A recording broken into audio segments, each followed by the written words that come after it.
Vale, Creo que sí. perfecto. Pues nada, buenas tardes a todos. Bienvenidos a una nueva sesión de Club de Lecturas. Hoy para dedicar la segunda sesión al libro Construir y Habitar de Richard Sennett. Y te dejo la palabra directamente, Magda Plosikiewicz. Sí. Yo creo que como somos poquitos y sabemos que Vero está trabajando, Ernesto y Marlon, no sé si queréis presentaros, si queréis hablar, decir desde dónde os conectáis. Ernesto. Muy buenas tardes, mi nombre es Ernesto Pérez, de Colombia. Estoy ubicado en el municipio de Barranca Bermeja, Santander. Perfecto, gracias Ernesto. Marlon, tú desde Guatemala, si no me equivoco. ¿Sí? Hola, buena tarde acá, buena noche para ustedes. Sí, desde Guatemala. Y pues igual por el horario siempre hay algo corriendito, ¿no? Para poder conectarme. Y pues es un gusto verlos de nuevo. Pues muchas gracias. Muchas gracias. Marlon, a Vero no le vamos a molestar porque está trabajando, está de oyente. Pues Joan. Sí, yo en Viaplana de un pueblecito a 50 kilómetros al norte de Barcelona. Gracias, Joan. Bueno, Vero ha dicho que ok. Pepa. Bueno, estoy cerquita de Madrid, en Villanueva de la Cañada, y nada, deseando empezar. Gracias, Pepa. Luis Miguel, que te acabas de conectar desde Mallorca, ¿no? Sí, hola, ¿qué tal estáis? Bien, gracias. Jorge, desde Galapagar. Exacto. Y bueno, ya me conecto desde Barcelona hoy. Si queréis empezamos por un mini recopilatorio de la última sesión que hemos hablado sobre el binomio que es como un eje un poquito del libro de Sennett, es decir, Sennett divide la ciudad o conceptualiza la ciudad como dos esferas, ville, que es el entorno construido, y la cité, que es el entorno social. Y bueno, hemos discutido lo que es más relevante para nosotros. Después vimos los principios éticos fundacionales de la ciudad que indica Sennett, que son 5. Para Sennett, la ciudad o el paradigma ético de la ciudad debe de estar constituido en el principio de ciudad abierta, libertad, tolerancia para las diferencias o esta apertura al otro, igualdad y el idealismo pragmático. Y ahí hemos hablado de cuál es realmente la relevancia de la ética para la ciudad. Después hemos llegado al capítulo donde se hablaba de los principios históricos de urbanismo, de cómo urbanismo nace desde la perspectiva higienista de hacer la ciudad más saludable, una ciudad que estaba muy contaminada por la revolución industrial. Y aquí aparecieron pues las 3 grandes figuras de urbanismo, que es Cerdà, Ildefonso Cerdà, Haussmann y Olmsted, con sus respectivos ideales de crear la ciudad, que para Cerdà era, el principio fue que la ciudad sea una ciudad para la gente. Haussmann lo que quiso es ampliar las calles de París, ordenarlo un poco y también priorizó bastante el transporte.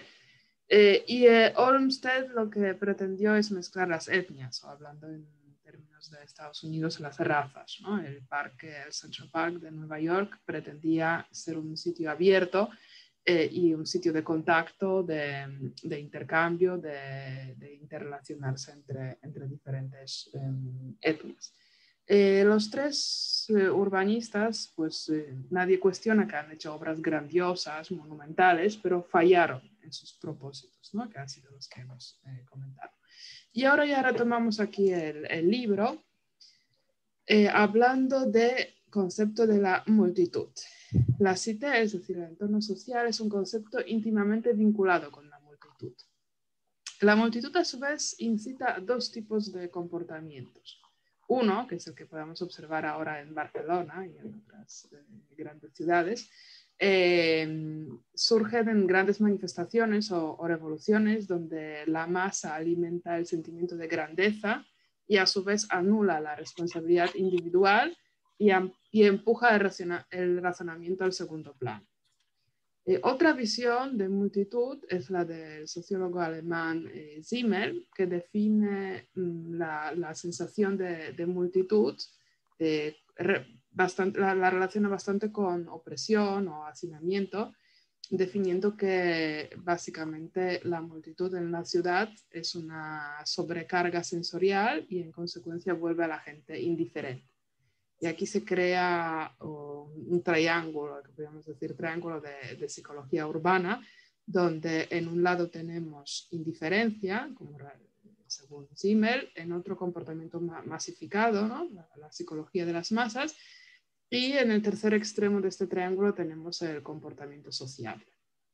Weber, otro sociólogo alemán clásico, definía el ideal de la ciudad como la polis autogobernada por los ciudadanos. Y este modelo pues, ha sido utópico, ¿no? En la época de Weber, porque en realidad pues, las grandes urbes estaban y siguen siendo gestionadas por los estados o en todo caso empresas internacionales o complejas burocracias, pero no podemos hablar de plena autogobernanza. El siguiente capítulo, Cité y Ville, se separan. Mientras la gran generación, y aquí cuando hablamos de gran generación hablamos siempre de estos grandes urbanistas, los fundadores, ¿no? De urbanismo, Hausmann, Cerdá y Olmsted, mientras ellos luchaban por unir la ville y la cité, en los años 30 del siglo XX comienza la etapa del divorcio. Los sociólogos del siglo XIX, también alemanes, como Ferdinand Tönnies, destacaban la importancia de la comunidad y las relaciones cara a cara. Eso sería fomentar la cité en todo caso. No obstante, una escuela muy influyente en sociología y también en sociología urbana, la escuela de Chicago, que más o menos surgió en paralelo, pero pues, en otro lado del Atlántico, rechazó la idea de vecindad como una red de apoyo y refugio y concebía la ciudad como una especie de anillos concéntricos que se iban extendiendo y que cada año estaba hiperespecializado en algo, ¿no? Una especie de sí, freudista, no freudista, sino fordista, podemos ver aquí que cada parte de la ciudad pues, tenía una alta especialización. La sociología del siglo XX aprendió de antropología, particularmente de Claude Lévi-Strauss, a incorporar las experiencias subjetivas como una fuente válida de información. O sea, ya no se estudió solamente en términos cuantitativos, sino empieza a cobrar fuerza lo que es el testimonio directo o el estudio cualitativo. Mientras los primeros urbanistas centraban su esfuerzo en el medio construido, es decir, la ville, los sociólogos enfocaban su investigación en cómo vive la gente o en la cité. Y esta separación, que yo creo que la verdad es que persiste hasta el día de hoy, lleva a unos resultados muy parciales y una comprensión muy fragmentaria de la ciudad.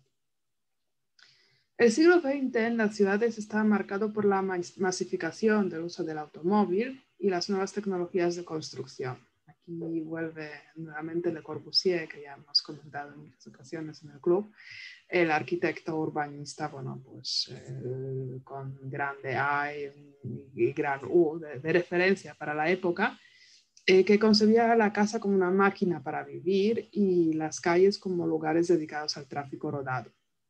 La ciudad de Le Corbusier era racional, geométrica, eficiente y muy poco humana.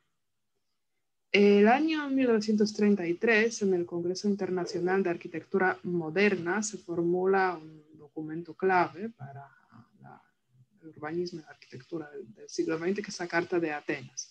Un documento inspirado en la planificación de 33 ciudades que abarcaba 4 funciones básicas: vivir, trabajar, la circulación y el ocio. Los padres de este documento, que marcaría las ciudades del siglo XX, eran Walter Gropius, Siegfried Giedon y Le Corbusier. Pues cabe destacar que son 3 padres sin ninguna madre, o sea que de urbanismo de género, con perspectiva de género, pues tenemos muy poco aquí o nada. Las ideas eran sencillas. La vivienda se solucionaba mediante torres de apartamentos distantes, con grandes espacios abiertos y a mínima distancia de trabajo. La circulación se resolvía mediante las autopistas con cinturones verdes y el ocio tendría lugar en los espacios abiertos específicamente diseñados o clubs juveniles. Sennett resume la Carta de Atenas con una frase sencilla, diciendo que eran buenas propuestas visuales, pobre análisis social. O sea, que estaba aquí muy centrada, hablando en sus términos, en la vil y muy poco en la cita. La Carta de Atenas fue un documento de referencia para la planificación urbana del siglo XX. Sennett acusa a la Carta de abrir espacios para los centros comerciales, aquí tengo que hacer un guiño a Jorge, unificar forzosamente a distintas ciudades del mundo y pregonar la ciudad inteligente donde la tecnología pretende reducir el desorden.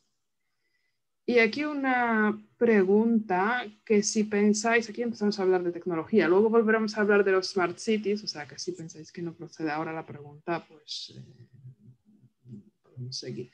Pero antes que eso, formulo la pregunta. ¿Pensáis que nuestra confianza en la tecnología como medio de organización y planificación de aspectos como vivienda, trabajo, ocio y transporte es excesiva?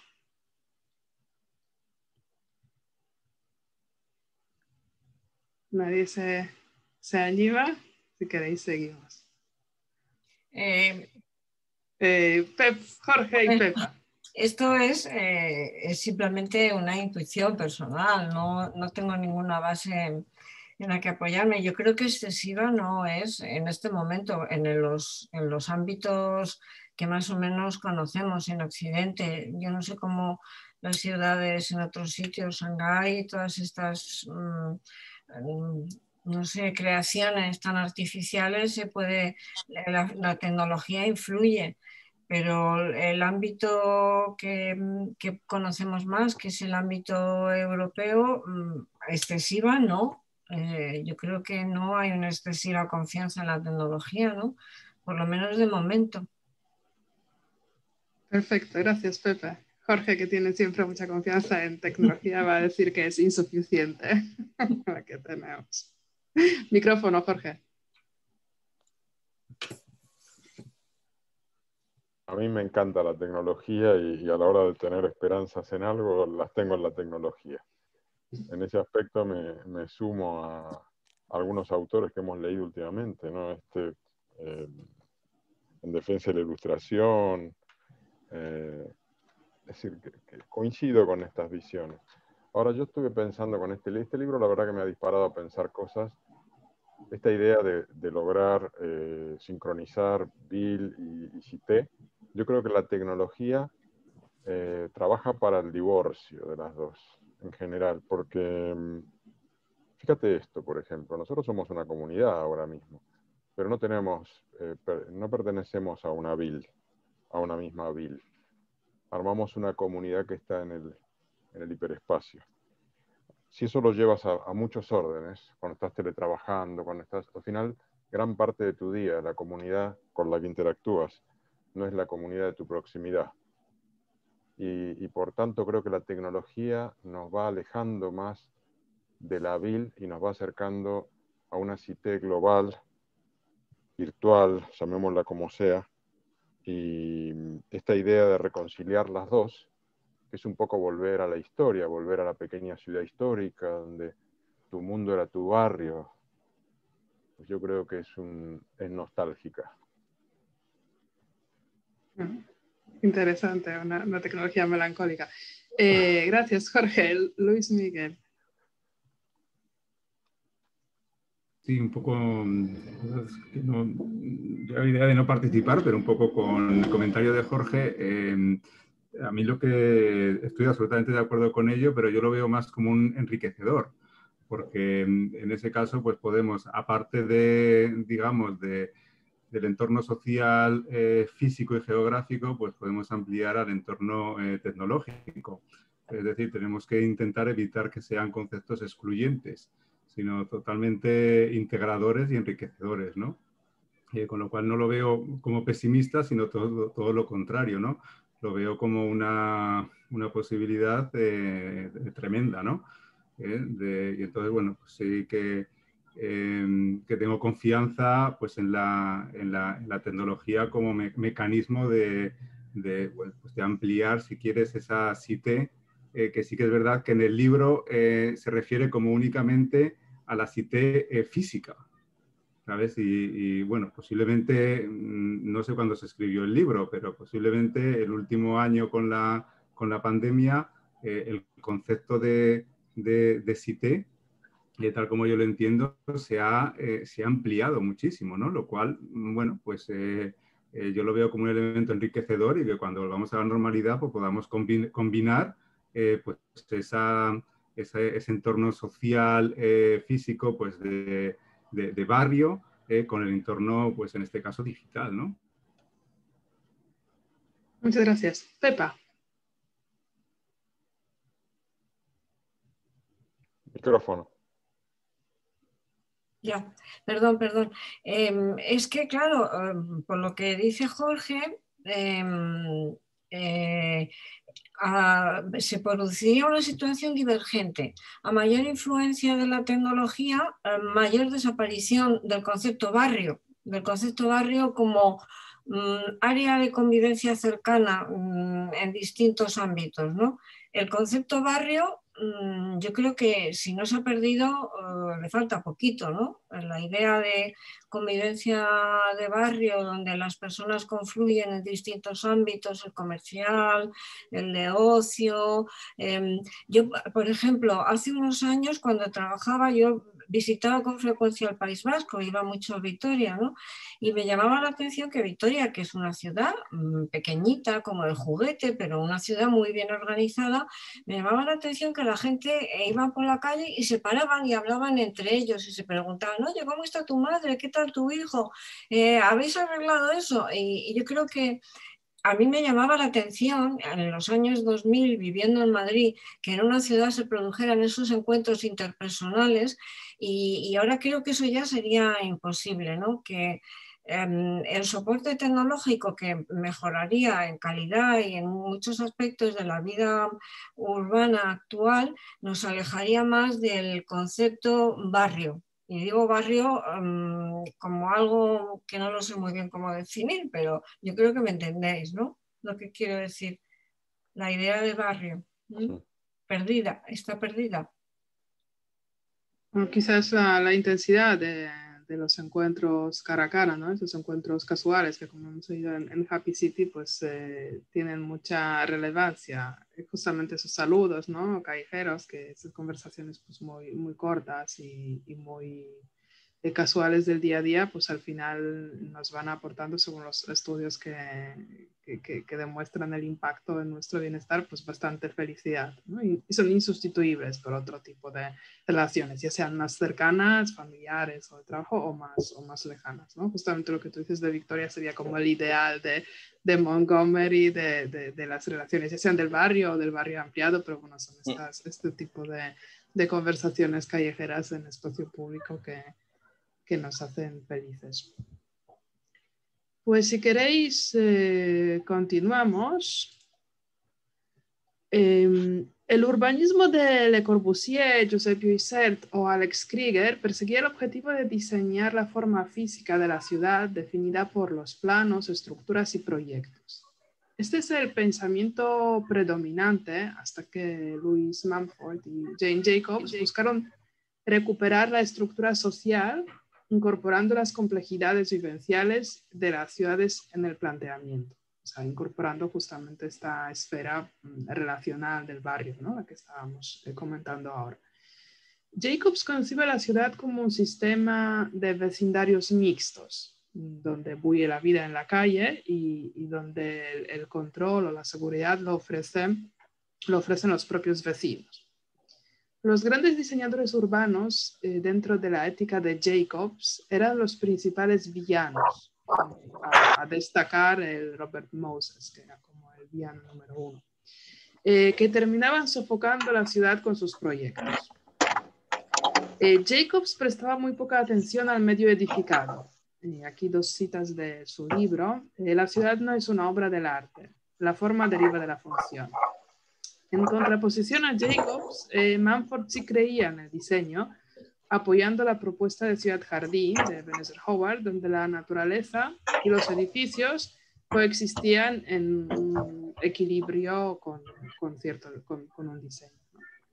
Mumford no confiaba en los remedios caseros, de hecho se burlaba, ¿no?, de Jacobs, porque pensaba que sin grandes infraestructuras pues la ciudad no puede funcionar, ni mucho menos constituir una alternativa contra los grandes magnates de la promoción.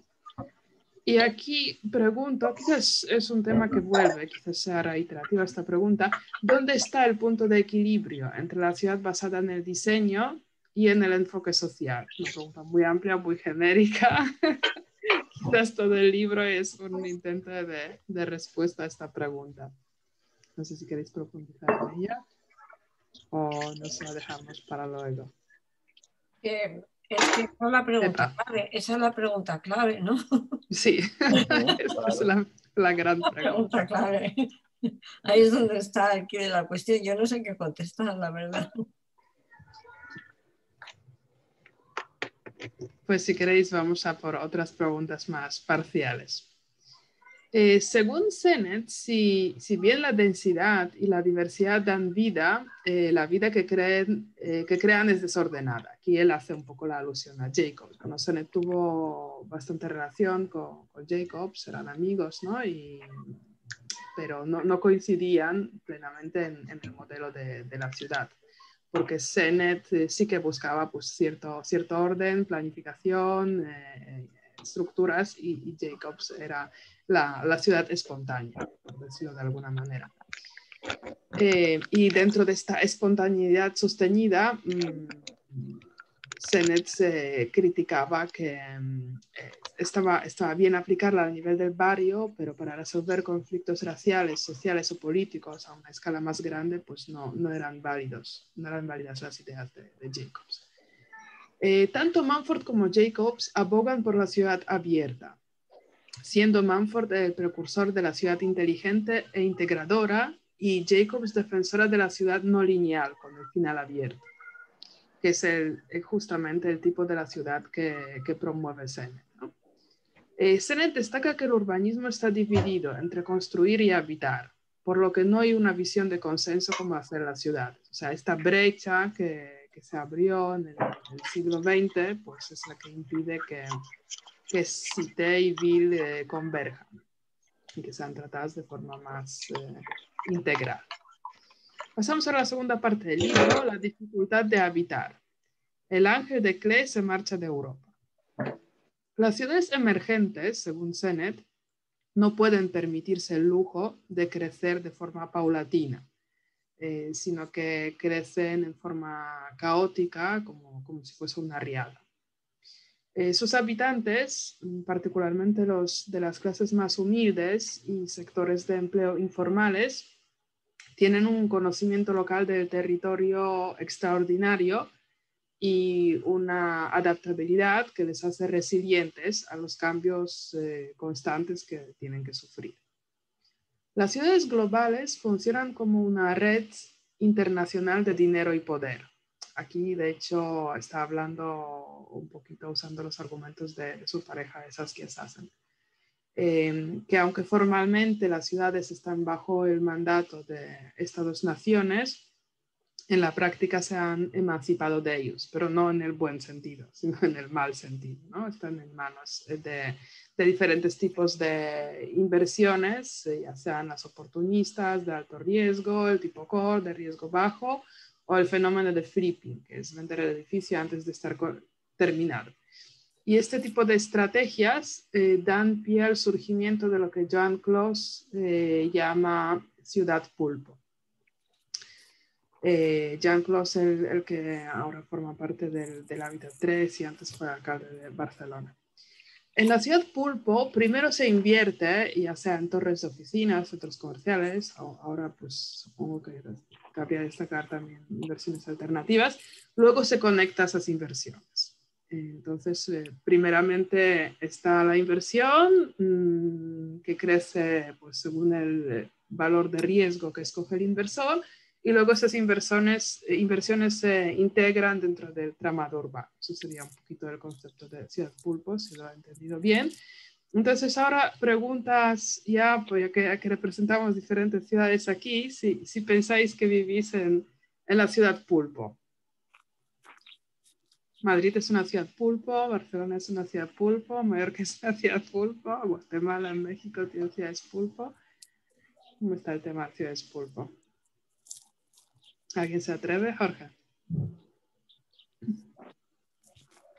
A ver, yo creo que al final las inversiones las hace el capital, salvo que sean inversiones públicas. Y por tanto están destinadas a un sector social más pudiente, en general. Por tanto, son intervenciones que lo que hacen es plasmar las diferencias sociales en forma física. Lo que tiene que hacer la administración es intentar poner condiciones para que no se segmente demasiado. Pero, claro, una cosa es una ciudad pulpo en la cual hay un descontrol total y otra en la cual haya un Estado fuerte que logre poner regulaciones que mantengan una cierta integración y no se generen guetos. Pero bueno, esa es la tensión permanente.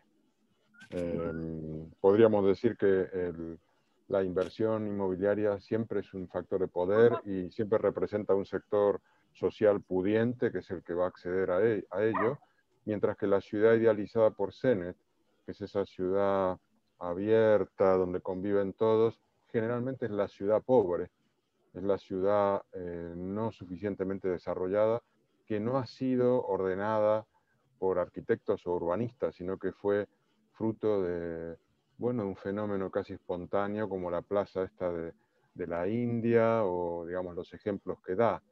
Es decir, que el problema es con el sistema en el que estamos y cómo se le pone algún tipo de condiciones al capital inversor para que no genere guetos de diferenciación social. Creo que ese es el gran tema del urbanismo. Gracias, Jorge. Joan, ¿crees que Pepa, Luis Miguel? Yo no voy a llamar Joan a la pizarra. Sí, yo entiendo que la clave está en ese punto, ¿no? En las diferencias sociales que se producen como consecuencia de este sistema de creación urbana que actualmente está predominando, ¿no? Al final lo que dice Jorge es la realidad, ¿no? El capital invierte en aquellas zonas de la ciudad que son más rentables. El resto parece que queda un poco en manos de lo público o de inversiones menores, ¿no? ¿Cómo compaginar esos ámbitos? Porque al fin eso lo que produce son áreas, ¿no? Áreas dentro de las ciudades. El área que suele ser la central, donde reside el capital, luego reside el poder, y las áreas que se van abriendo a continuación como concéntricas, cada vez como más degradadas, ¿no? Hasta que se llega ya a vivir fuera de la ciudad, como por ejemplo me pasa a mí, ¿no? Que yo me fui alejando del centro urbano, primero me fui a Majadahonda y después me he venido a Villanueva de la Cañada, que cada vez más lejos, ¿no? A este paso, porque ya no me queda mucha vida, pero a este paso voy a acabar no sé dónde. El alejamiento que produce esa realidad económica en donde el capital se concentra en el centro de las ciudades y se deja un poco los márgenes que vayan creciendo un poco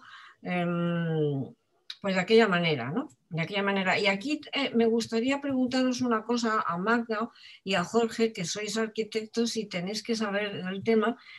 Tú no. Bueno, pero sabes mucho. Sabes mucho. Menos aún. Que leyendo el resumen que ha hecho Magda del libro, porque no me he leído el libro, eso ya os lo comenté el primer día, pues me ha surgido una duda respecto de algo que no sé si alguno, vosotros no lo habéis conocido, pero en Madrid existía una ciudad lineal. Una ciudad lineal que diseñó Arturo Soria, que es la calle, lo que ahora es la calle Arturo Soria, que se fue a la porra, la ciudad lineal, y era una ciudad inteligentemente pensada para tener todos los servicios en extensión, en lugar de en concentración, como es lo que después ha predominado en extensión, ¿no? Casas de baja altura, espacios abiertos, espacios verdes, jardines, un transporte lineal que distribuía a toda la gente por la ciudad, por la calle Arturo Soria, ¿no? Y eso, claro, no se ha podido sostener con el crecimiento de las ciudades, porque lo de Arturo Soria debió ser antes de la República o antes de la República, no me acuerdo muy bien dónde situarlo cronológicamente, en los años 20 y tantos o 30, pero después el crecimiento urbano, consecuencia del crecimiento económico después de las guerras y demás, ese tipo de ciudades se ha ido a la porra, inexistentes. O sea, la ciudad lineal de Arturo Soria no existe, ¿no? Entonces, ¿qué opináis vosotros de esos proyectos que en su momento fueron muy avanzados y que no han podido sobrevivir a lo que ha sido arrasar las inversiones, el crecimiento y demás? ¿Qué opináis de eso? Jorge. A ver, yo entiendo que la ciudad es una sumatoria de intervenciones y la intervención de Arturo Soria en su momento tuvo mucho sentido y estuvo muy bien. Luego se le superponen otras y otras y otras y otras y es imposible esperar que un modelo o un proyecto sobreviva porque no es un sinsentido. En todo caso es un fragmento más que se van superponiendo uno sobre el otro. Ahora mismo hay muchas ciudades lineales. Cada línea de metro es una ciudad lineal. No sé, es decir, sería utópico pensar que una ciudad se va a lograr limitándola a un único eje de transporte para toda la vida. Si de hecho las ciudades ideales que se hacían en el Renacimiento y demás, y que dibujaban con geometrías perfectas y que eran como estrelladas y demás, eran una figura geométrica perfecta que no admitía el crecimiento. Por eso eran ideales, porque eran insostenibles. La ciudad está todo el tiempo desbordándose a sí misma. Entonces, creo que lo que hacemos es aportar pequeñas transformaciones y en el conjunto de transformaciones se va conformando una ciudad. No puede haber nadie que llegue y diga, y ahora la vamos a hacer así. Que eso es lo que solían hacer los grandes genios del urbanismo, tipo Le Corbusier y la Carta de Atenas, que pensaban que iban a entrar a una ciudad y la iban a ordenar. Y ese término ordenar sigue existiendo. Es decir, tú te fijas, en los planes en España, por ejemplo, los planes generales urbanísticos se llaman Plan General de Ordenación Urbana. De ordenación, que es, la ciudad es un caos, y aquí llegó el arquitecto para ordenarlo. Cada vez tiene menos fuerza el plan general, cada vez tiene menos fuerza, digamos, y el urbanismo, que al principio de la democracia en España tenía un gran impulso, pues ahora cada vez tiene menos efecto, y bueno, por un lado está bien, porque digamos, es imposible ordenarlo, es imposible ordenarlo. Bueno, y simplemente quería decir, respecto a Sennett, a mí me parece que lo que Sennett defiende es una suerte de desorden,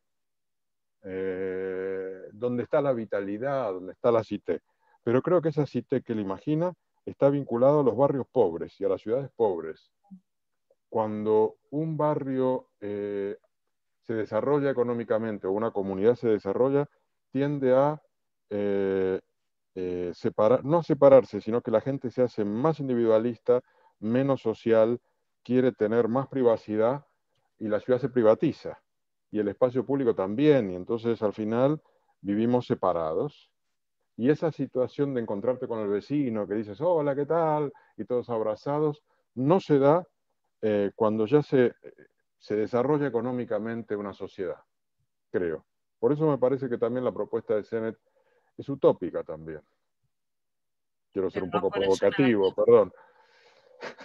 Bueno, antes de dar la palabra a Luis Miguel, luego a Ernesto, después Joan, yo pienso que no, Jorge, es Jacobs más quien promovía este desorden, ¿no? O autoorden, una especie de autogobernanza de barrios. Yo no creo que tengan que ser barrios pobres y que todos los chicos lo que sueñan es emanciparse y encerrarse en su fortaleza con jardín, ¿no? Y piscina.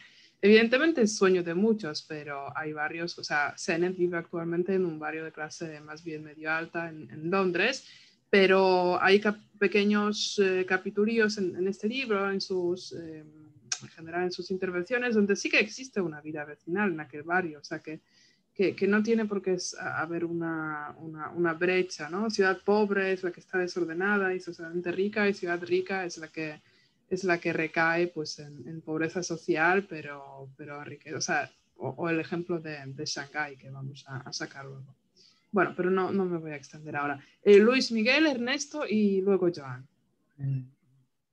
Sí, la verdad es que un poco, bueno, al hilo de lo que ha comentado Pepa, bueno, me ha hecho gracia porque yo los años que estuve viviendo en Madrid viví en la ciudad lineal, en la zona de ciudad lineal, ¿no? Con lo cual, pues bueno, sí que esa zona la conozco bastante y bueno, pues siempre me recordaba, yo viví en los años 95 al 2000 más o menos, y me venía a la cabeza que posiblemente en los años 60 o 70 pues era una zona donde esa convivencia de barrio y vecinal seguro que existía, ¿no? Cuando yo viví ya lógicamente pues predominaba el concepto bueno, de ciudad o de barrio que pensamos nosotros, ¿no? Volviendo al tema de Joan Clos, de Ciudad Pulpo, la verdad es que no sé muy bien si he entendido ese concepto o no. Pero yo siempre diferencio entre, por así decirlo, megaciudades y luego pues ciudades. ¿Dónde está el límite? Pues no lo sé. Yo aquí en el caso de España, pues pienso sobre todo Madrid y Barcelona como megaciudades donde la fuerza del capital y de las inversiones, pues realmente es la que va tirando y tomando la iniciativa, y me da la sensación de que las administraciones públicas locales van detrás, ¿no?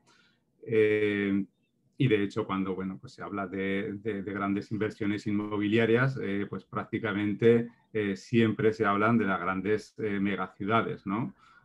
Madrid, Barcelona, Londres, Nueva York, etcétera, ¿no? Con lo cual yo creo que hay que distinguir entre este tipo de ciudades y luego, digamos, pues las ciudades más pequeñas o medianas, donde yo creo que en general todavía se mantiene cierto concepto de vecindad, no de barrio como podemos pensar de los años 60 o 70 aquí en España, pero tampoco a lo mejor la frialdad pues de estas grandes ciudades, ¿no? De hecho, yo lo puedo experimentar pues habiendo vivido unos cuantos años en Madrid y luego pues a vivir aquí en Palma de Mallorca, y también pues habiendo vivido en Zaragoza, ¿no? Entonces la convivencia vecinal es totalmente diferente, ¿no? Madrid en general es como mucho más fría la convivencia con los vecinos. Luego es una ciudad muy abierta y muy social, pero lo que es con el entorno más cercano y vecinal, pues bueno, parece que cada uno va a lo suyo y ya está, ¿no? ¿Vale? Con lo cual sí que me parece un poco tener en cuenta siempre esta diferenciación, y me da la sensación de que pues, en el libro, cuando se habla de la ciudad y lo urbano, casi siempre nos lleva a pensar en esas grandes ciudades, ¿no? Digo, pues, a nivel global, ¿no? Que es un Shanghái, que es un Nueva York, que es París, etcétera, ¿no? Y yo personalmente, pues estoy bastante, no sé cómo decirlo, no en contra, pero creo que el crecimiento excesivo de las ciudades pues hace que sean pues muy difícil de ordenar, por no decir imposible, ¿no? Con lo cual yo creo que por ahí va un poco el tema, ¿no? Limitar a lo mejor el crecimiento de estas grandes ciudades. Es decir, se busca un ordenamiento de lo que es la ciudad. Muchas gracias, Luis Miguel. Yo creo que si comparamos así un poco esas de verdad grandes ciudades como decías, ¿no? Shanghái o unas ciudades asiáticas tipo Tokio, o latinoamericanas como Sao Paulo, Barcelona, se nos va a hacer un pueblo, ¿no? Realmente un pueblo. Ernesto y luego Joan. Aló. ¿Me escuchan? Qué pena. Sí, te escuchamos, Ernesto. Sí, yo tengo como una reflexión personal frente a varios elementos. Uno, no sé si yo veía una perspectiva de las ciudades pulpo en Colombia, pues no sé si el concepto está bien, pero lo pongo desde la realidad que vivo en Colombia, es que muchas de las riquezas del territorio están en las zonas más alejadas. Las ciudades, las grandes ciudades, ¿sí? eh, con sus inversionistas, de cierta manera, capital nacional o extranjero, de una otra manera, han venido aprovechando, han venido aprovechándose de la riqueza que se vive, que tiene las comunidades en los territorios, y las inversiones son recíprocas. Esas inversiones no tienen un enfoque territorial, no se respetan, es decir, las ciudades, es decir, quienes están en las ciudades aprovechan eh, las riquezas eh, eh, que hay en el territorio, y esas riquezas no se devuelven a los municipios, a las veredas, ¿sí? A los barrios, no hay una reciprocidad, y eso va generando cada día más esos guetos o esas visiones regionalistas. Adicionalmente a ese elemento, eh, vemos que las inversiones que se hacen en esos territorios no se tienen en cuenta unas políticas que vayan en la par con un enfoque territorial. Y ese enfoque territorial tiene que llevar a una perspectiva de conservación del medio ambiente. Es decir, la tecnología y las inversiones de desarrollo no puede ir en contra de arrasar con toda una serie de comunidades, con el medio ambiente. Entonces, cuando vemos esta cosmovisión de ciudades pulpo, de inversiones, de construcciones, deben ser recíprocas y deben ir a la par con ese elemento de conservación del medio ambiente y conservación de la vida. Yo quisiera solamente como esos elementos a tener como presente, y cuando miraban, ustedes expresaban el tema, es que esas visiones han venido generando, esas visiones que de alguna u otra manera se vuelven, la tecnología es muy buena, yo estoy muy de acuerdo con la tecnología, pero a la medida en que la tecnología no permita llegar a tocar la sensibilidad del sujeto, de las personas, de la naturaleza, entra en una divergencia de afectar o arrasar lo humano.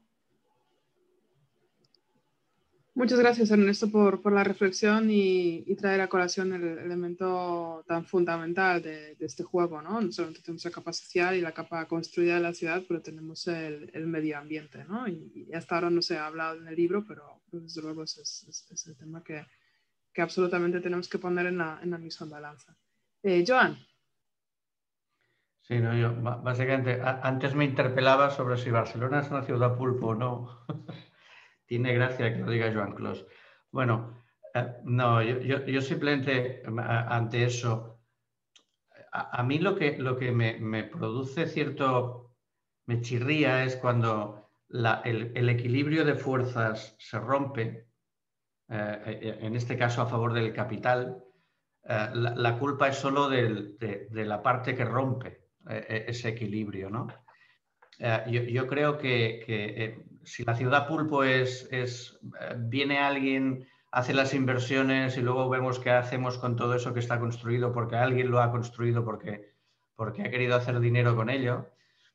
Mi visión quizás es muy simplista, pero evidentemente el inversor tiene que jugar a eso, tiene que jugar a ganar dinero.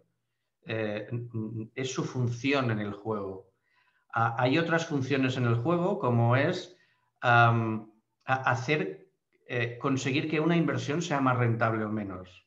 En Barcelona es cierto que los barrios periféricos el poder adquisitivo de la gente, o por no hablar de estratos sociales, el poder adquisitivo de la gente es menor. Y por tanto pagan menos por sus viviendas y por tanto quizá es menos rentable, es cierto. Pero la ciudad los ha olvidado durante muchísimos años, esos barrios periféricos, por ejemplo, a nivel de transporte. Veamos la red de metro, veamos hasta hace 2 días la red de autobús, ahora ha mejorado un poco y eran barrios olvidados, por supuesto. Por tanto, por supuesto que el suelo valía menos y ya no hablemos de otro tipo de infraestructuras, ¿no? Por tanto, cuando ocurre eso, si ocurre lo de la ciudad pulpo, es un fallo no solo del que quiere ganar dinero.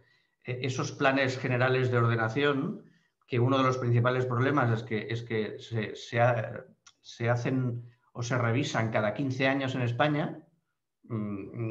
Claro, en 15 años el mundo ha cambiado y todo ese poder de influencia y de poder de reestructuración que tiene que jugar otros jugadores, el sector público, etcétera, etcétera, es cierto que van desacompasados.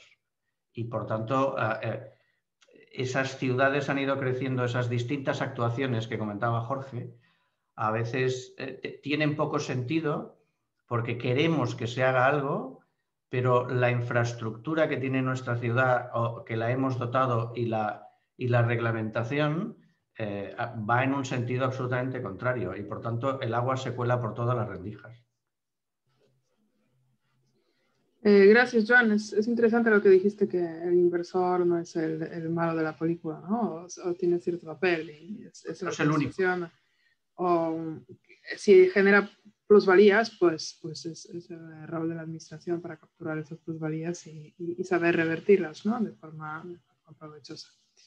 Si os parece, continuamos.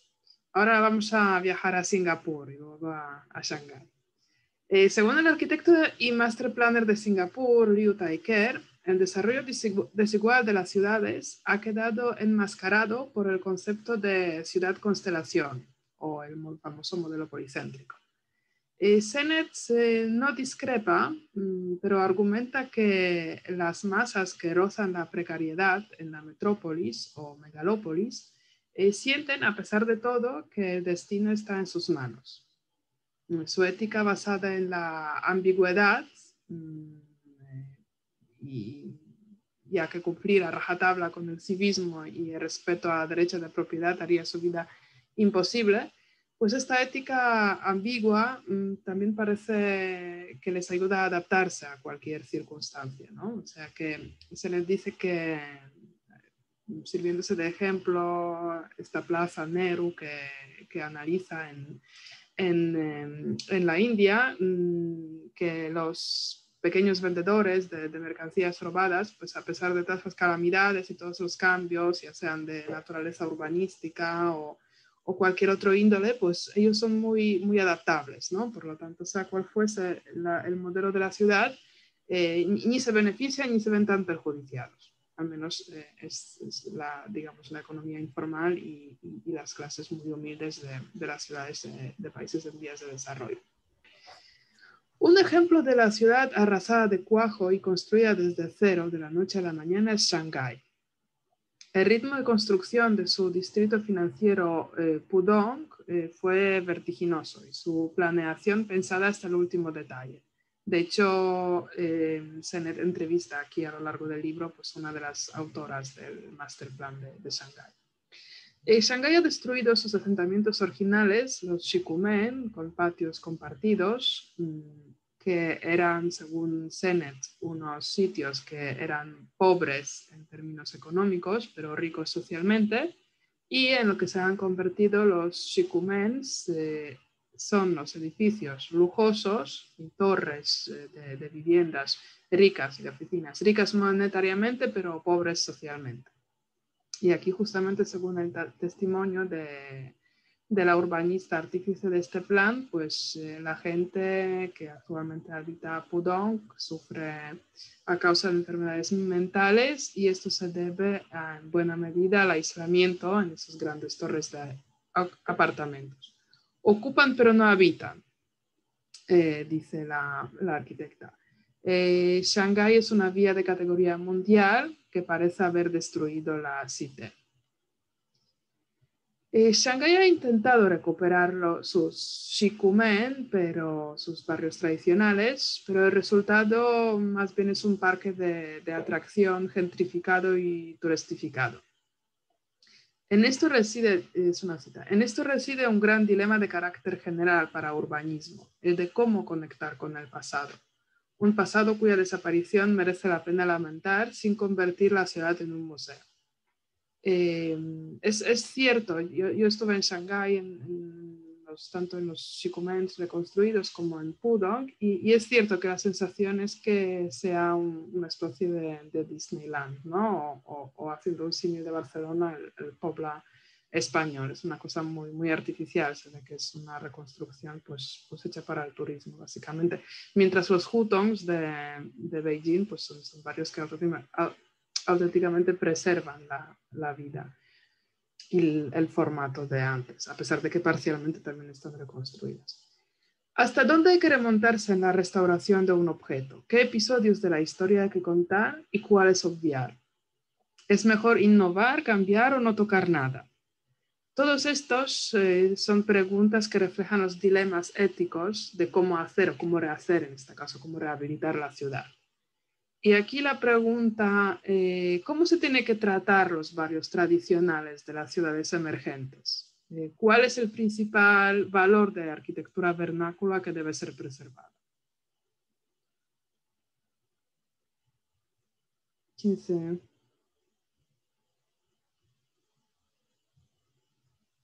¿Nadie quiere hablar de arquitectura vernácula? Hola. Vero, Hola, ya está un poco en calma la oficina, que ahora estoy en un despacho de ingeniería civil, entonces hoy es día de que se paga, hay muchísima gente en la oficina, es un caos, una multitud.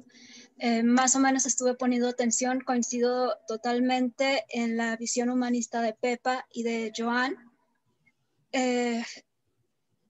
Es la base teórica filosófica tanto de Henry Lafreb, del derecho a la ciudad, de James Jacobs también, que habla de la vida y muerte de las ciudades. Y estaba leyendo también, todavía no termino el libro, pero yo no sé cómo se pronuncia, Ciudades para la gente de Jan Gehl. Jan Gehl. Jan Gehl, que habla precisamente de ese aspecto humanista de poder salir, caminar por la manzana, saludar, hacer la ciudad agradable y no tan hostil como muchas veces sucede en las ciudades de primer mundo que tienen a la mano todos los alcances de la tecnología. Entonces, todo es muy relativo. Lo mejor es regular para no deshumanizarnos al grado de que únicamente nuestra vida gira en torno a la tecnología. Muchas gracias, Vero. Pues fíjate que ambos libros, tanto la de Jane Jacobs, La muerte y vida en grandes ciudades, como Ciudades para la gente de Jan Gehl, pues ya hemos leído también. De hecho, Richard Sennett es como un poco en línea, ¿no? de estas lecturas que hacemos de, no sé cómo llamarlo, nuevo urbanismo o unas propuestas alternativas a lo que es la ordenación que decía Jorge, ¿no? Yo no sé si, o sea, no me atrevo, porque veo que nadie se anima de hablar de arquitectura vernácula. Vale, genial, todos se atreven, perfecto. Entonces no voy a decir nada, perfecto. Pepa y Jorge. Bueno, sobre la pregunta de cómo tratan los barrios tradicionales en las ciudades emergentes, con cuidado, por favor, con cuidado, con cuidado, con respeto, con sentido común. que no se mantengan aspectos de esos barrios tradicionales que obstaculizan la vida tal como es en la actualidad. Hay que tener en cuenta que las ciudades históricas tenían una finalidad y tenían una vida diferente de la que existe actualmente. Las sociedades son diferentes, ¿no? No podemos mantener determinados rasgos de las ciudades tradicionales dentro con la vida que se hace actualmente, pero mantener lo que se pueda mantener con respeto y con sentido común, ¿no? Yo aquí el ejemplo que tengo en la cabeza y que es más o menos divertido es el de la Cerca de Madrid. No sé si conocéis la historia de la Cerca de Madrid. Felipe IV en el siglo XVII decidió construir una cerca que cerraba la ciudad de Madrid, la villa y corte de Madrid, que no era ciudad, que era villa, ¿no? Para controlar el tráfico de mercancías que entraban y salían. Se cerró Madrid. Se establecieron portillos que todavía algunos recuerdan, Portillo de la Arganzuela, Portillo de Hortaleza, Puerta de Alcalá, puerta de, bueno, pues distintas puertas que ahora no me vienen a la cabeza, ¿no? Y era como un control de los abastos que entraban en la ciudad y que tenían que pagar su peaje. Esa era la finalidad de la cerca. La cerca lo que hizo fue que Madrid creciera hacia adentro desordenadamente, porque además al ser corte había una necesidad de habitabilidad muy grande, necesitaban casas, ¿no? Las casas se construían de la noche a la mañana, precipitadamente, ¿no? Sin orden ni concierto. Quien tenía un pequeño solar aprovechaba y levantaba ahí una vivienda, ¿no? Entonces Madrid creció hacia adentro, por eso es tan desordenada, por eso hubo que hacer la Gran Vía a principios del siglo XX, porque era una vorágine de calles y de casas sin ningún control, ¿no? Pero en el siglo XIX, gente ya en los gobiernos liberales y constitucionales decidieron que la cerca tenía que desaparecer y la cerca la tiraron a mediados del siglo XIX, creo que fue, y entonces Madrid se expandió. Los barrios de Alonso Martínez, Chamberí, todas esas hacia la zona norte y hacia la zona sur en menor medida también, pero Madrid empezó a expandirse. Con eso colaboró el Marqués de Salamanca haciendo su famoso barrio, luego fue el barrio de Argüelles, que tenía un carácter más social, de menos poder económico que el del barrio de Salamanca, pero curiosamente hace 2 años, cuando Manuela Carmena decidió cerrar el Círculo de Madrid para evitar el tráfico en el centro, la Almendra, que cerró la Almendra, seguía la línea de la cerca. La cerca iba por los bulevares, la calle Princesa, bajaba por la parte sur hasta lo que son las rondas sur y volvía a subir hasta el Paseo del Prado. Cerraba todo eso.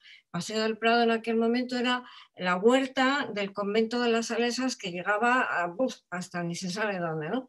Entonces, ese es un caso curioso de cómo, creo yo, cómo el urbanismo histórico ha tenido que evolucionar. ¿Qué sentido tenía mantenerla cerca en una ciudad abigarrada, descontrolada, insalubre, ¿no? Era un sinsentido. Se tira la cerca y la ciudad se expande, ¿no? Entonces, ¿qué se conserva de todo aquello? Pues indudablemente no se puede vivir con la estructura espacial que tenía Madrid en el siglo XVII. Entonces hay que adaptarlo a la vida que tenemos actualmente, siempre que se hayan respetado los edificios más emblemáticos o aquellos aspectos que podían resultar más curiosos, como pequeños jardines interiores, pequeños patios, todo eso, ¿no? Pero claro, eso también es muy difícil llevarlo a la práctica, ¿no? Que se conserva y que se destruye para mejorar la vida actualmente. Muchas gracias, Pepa, por este capítulo de Historia de Madrid y este regreso a la cerca, ¿no? Súper interesante. Sí, no sé sí, si es voluntario o involuntario, pero... Sí, la almendra de Manuela Carmena era exactamente el perímetro de la cerca.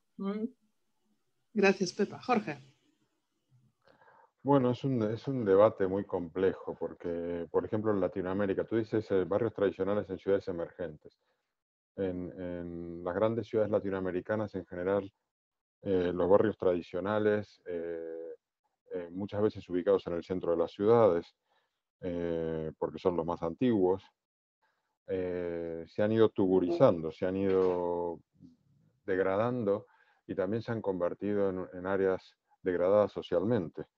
En la medida que se han hecho actuaciones para rehabilitar esos barrios y ponerlos en valor y tal, se han gentrificado, se han convertido en barrios de turismo o de gente guay, joven, que descubre que viviendo por ejemplo en Buenos Aires, en una casa chorizo, que es la tradicional, en un determinado barrio, pues es cool y al final terminas expulsando a la población original. Es muy difícil lograr mantener la vitalidad de un barrio tradicional y no expulsar a la población original. Es un debate, no tengo respuestas. Entiendo lo de Shanghai, la tendencia es a construir y a cargarse mucho de esos barrios muy degradados y es muy difícil preservarlos sin que se conviertan en un material así como de pintoresquismo y de consumo turístico.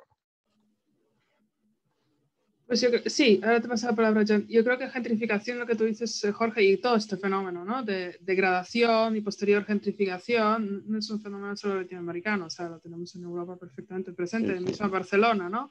El caso de Raval, por ejemplo, es un absolutamente ejemplo de esto. Es decir, Raval, ¿de qué está ahora? ¿Cómo está evolucionando? Pues de degradación a gentrificación, ¿no? Y este paso intermedio, ¿no? De intentar reconstruirlo, sí, pero no es suficiente el poder, ¿no? Pero Shanghái, yo creo que Shanghái se está arrepintiendo, o sea, esta arquitecta que habla en el libro, ella se está arrepintiendo profundamente de esta política de arrasar y luego construir una especie de parque de atracciones. Joan. Sí, no, dos cosas, simplemente. Barcelona es un ejemplo de lo que dices, ¿no?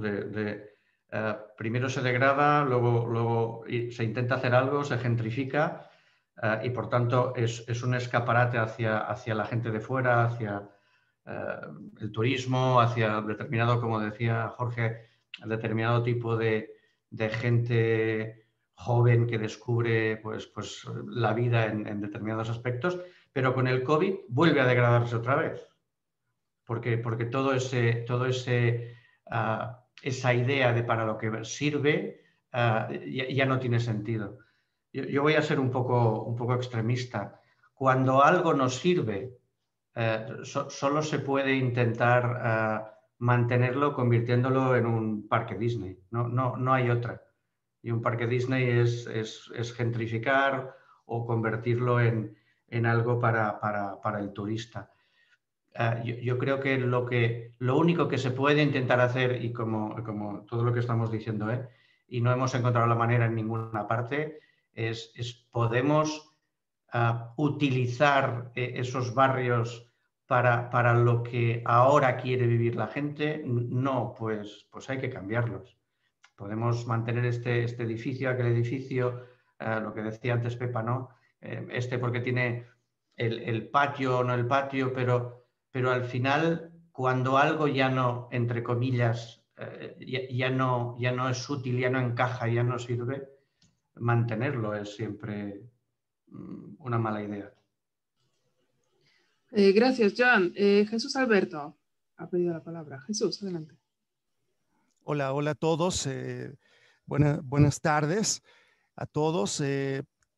Me parece que esta pregunta que nos haces, Magda, es bien interesante, bien pertinente, porque aquí es donde yo creo que cobra mucho sentido todo este discurso que mantiene Sennett a lo largo del libro, en este binomio, ¿no?, entre lo construido y lo habitado. En términos por ejemplo, en el caso de México, pues se ha puesto mucho énfasis en el rescate. Efectivamente, coincido con Joan, muchas veces viene primero la degradación o la destrucción y después entonces interesa el rescate de la arquitectura, del valor histórico que puede tener. En la Ciudad de México pues tenemos en cada esquina, podría uno decir, ejemplos muy interesantes de arquitectura de toda clase que vale la pena rescatar. Y además los barrios tradicionales los que no han quedado, bueno, se ha dado un fenómeno de que algunos han quedado, han sido absorbidos por el crecimiento urbano de la ciudad, han quedado, digamos, los que estaban ubicados en el centro han quedado rodeados de edificios, almacenes, bodegas, porque pues el mercado, el capitalismo nos implica a subsistir de alguna manera, y entonces la ciudad empieza a adquirir un carácter muy diferente al del barrio antiguo. En la zona rural que tiene la Ciudad de México, una amplia zona muy extensa, que se ha dado aquí a llamar el Cinturón Verde de la Ciudad de México, pues también habitan allí pueblos originarios, pueblos que estuvieron asentados aquí incluso desde antes de la colonización.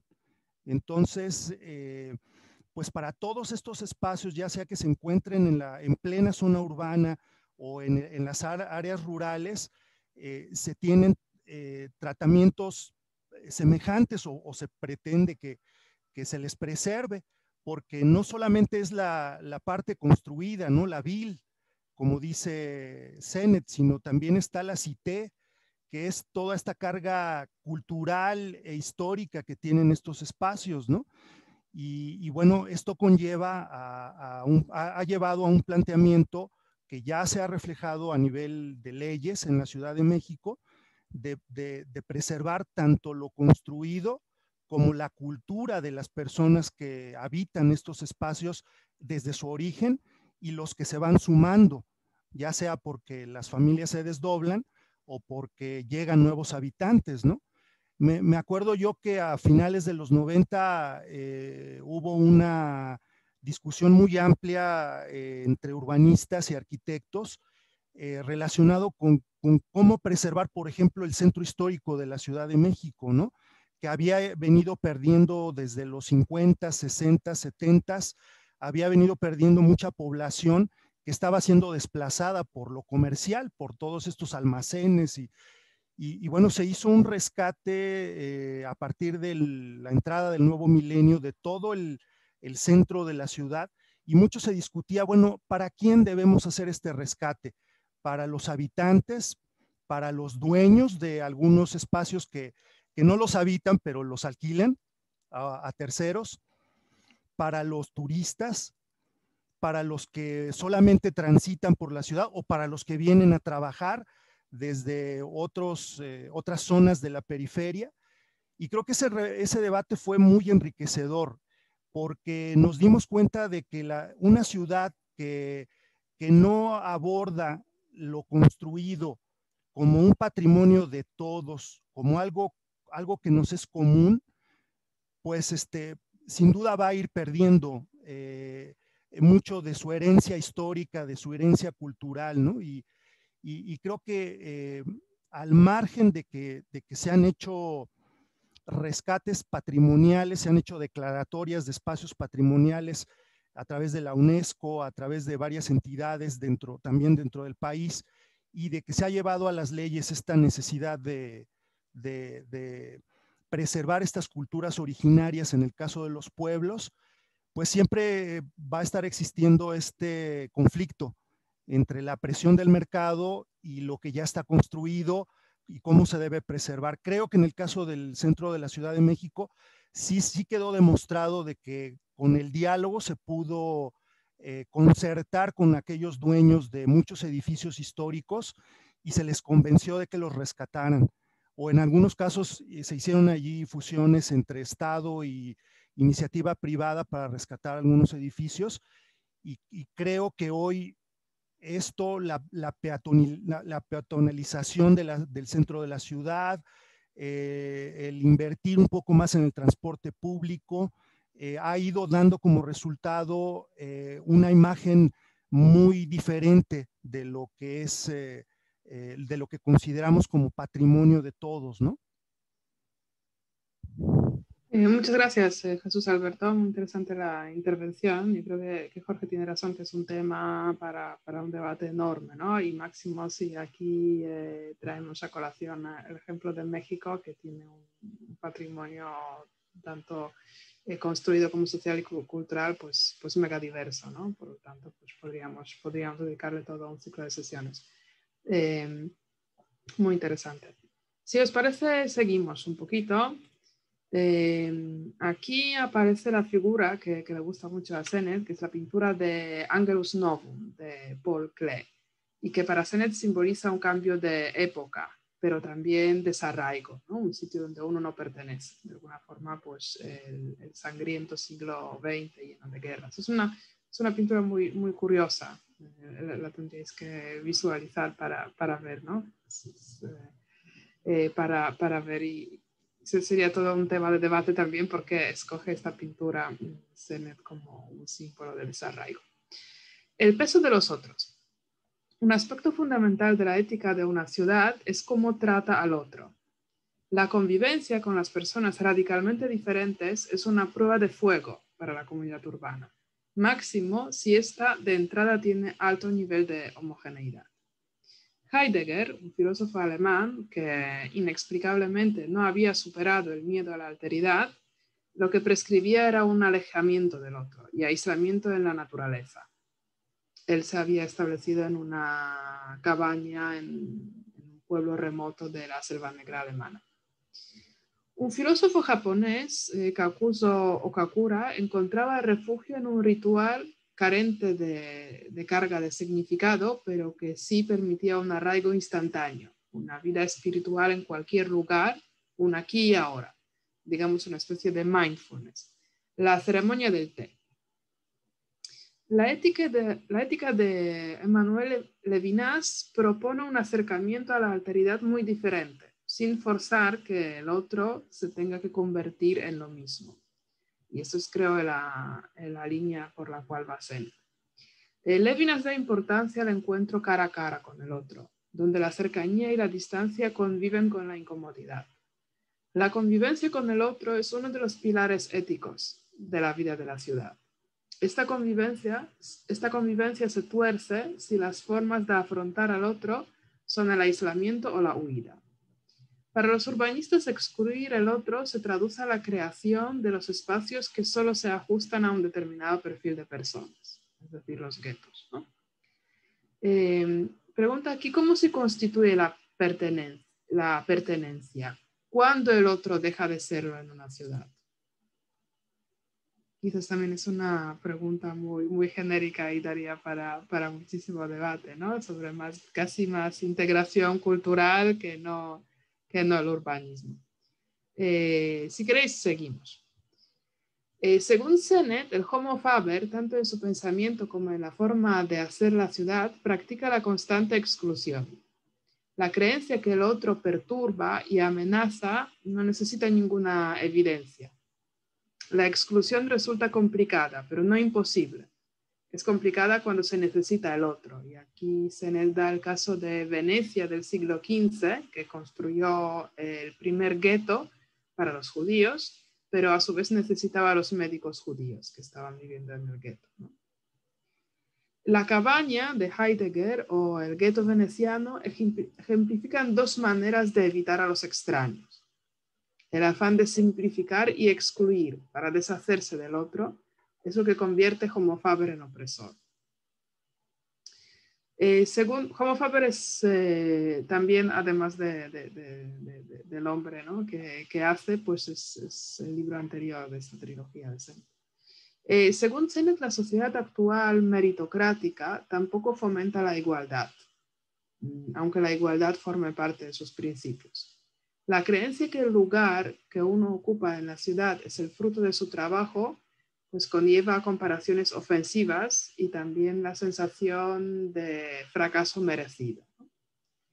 La meritocracia, dice Sennett, es la herencia de la Ilustración y está actualmente muy presente en el sistema de educación, donde el alumno sobresaliente pues, es el que siempre es el protagonista en el aula y no se pone en valor el trabajo de los demás.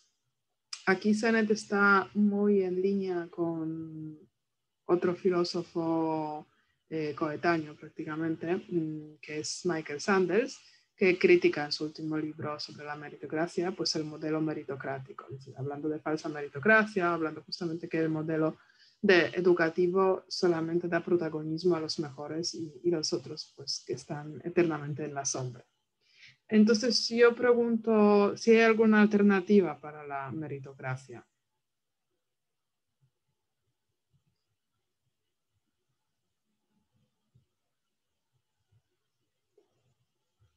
No sé. Si no os animáis, seguimos. Pepa. A ver, vamos a ver. En relación con el otro, con los otros, yo creo que hay como tres posibilidades a nivel general, o eso se puede diversificar en muchísimos más resultados, ¿no? Pero una posibilidad es alejar, expulsar, que se vayan a otro lado, que son los guetos, ¿no? Otra posibilidad es integrar, aceptar y que formen parte de la sociedad, los otros que se integren. Y otra actitud que es la de asimilar, que los otros vengan pero que se hagan como nosotros, que no sigan siendo diferentes, sino que se asimilen a nuestro sistema, que es por ejemplo lo que ocurre en Francia con el velo, ¿no? de las musulmanas, ¿no? Hay esas tres formas de enfrentarse a la presencia del otro. Y la manera que cada ciudad tenga de hacerlo vendrá determinada por su ética propia, por su forma de actuar en sociedad, ¿no? Pero la tendencia actual debía ser la integradora, o sea, debía ser la de ciudad abierta que integra a todo aquel que llega a la ciudad y sin dejar de ser lo que son, forma parte de la ciudad, ¿no? No asimilarlos ni ponerlos en guetos, sino integrarlos, ¿no? Sí, efectivamente. Luego los modelos de integración son diferentes, ¿no? Y los requisitos o los criterios cuando uno ya está integrado y cuando todavía no, pues también difieren. Pero en general, o al menos sobre el papel en Europa, es la integración el modelo que predomina. Sí. Jorge, ¿tú querías decir algo? Sí, Jorge. Sí, yo creo que aquí otra vez es un dilema entre el Estado, digamos, el sector público y la presión del mercado, digamos. Por eso me parece fundamental, por ejemplo, la educación pública o un sistema de salud potente público, porque son instancias de integración que, bueno, de alguna manera le evitan la segregación de cuando dejas al capital actuar solo. Porque al final el que puede paga un colegio privado y esos chicos viven en un gueto, ¿no? O una sanidad privada y que a los demás se las arreglen. Creo que el dilema de la meritocracia o la diferenciación por mérito viene relacionado a esta pugna entre lo público y lo privado.